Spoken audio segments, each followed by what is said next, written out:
எசப்பா Christmas season வேற வந்துடுச்சு. கிறிஸ்துமஸ்னாலே gift தான் ஞாபகத்துக்கு வரும். நான் இந்த தடவை உங்களுக்கு ஒரு gift கொடுக்கலான்னு இருக்கிறேன். எனக்கு கிஃப்டா?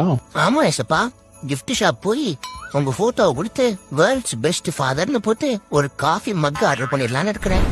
மகனே, நீ எனக்கு gift கொடுக்கணும்னா அது gift ஷாப்ல இருக்காது, உன்கிட்ட தான் இருக்குது. நீ எந்த எதிர்பார்ப்பும் இல்லாம உன்னோட முழு இருதயத்தோட பிறருக்கு செய்யற சின்ன உதவிதான் நீ எனக்கு தரக்கூடிய பெரிய gift.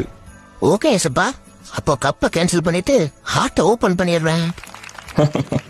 Very good. எசப்பா, கிறிஸ்துமஸ்க்கு உங்களுக்கு என்ன கிஃப்ட் வேணும்னு சொல்லிட்டீங்க, எனக்கு என்ன கிஃப்ட் தருவீங்கன்னு சொல்லவே இல்லையே. மகனே, உலகத்தின் முடிவு வரைக்கும் சகல நாட்களிலும் உன் கூடவே இருக்கிறேன்னு இப்போ இல்ல, நான் எப்பவோ சொல்லிட்டேன். அதனால இந்த கிறிஸ்துமஸ்க்கு மட்டும் இல்ல, டெய்லியும் நான் உன் கூட இருக்கிறேன். அதுதான் நான் உனக்கு தரக்கூடிய கிஃப்ட்.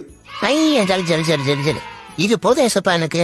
மக்களே, நம்மளும் நம்ம ஏசப்பா சொன்ன மாதிரி கிஃப்ட கொடுப்போம், ஏசப்பா தந்து கிஃப்ட வாங்கிப்போம். அடுத்த குஸ்டில மீட் பண்றேன். பை.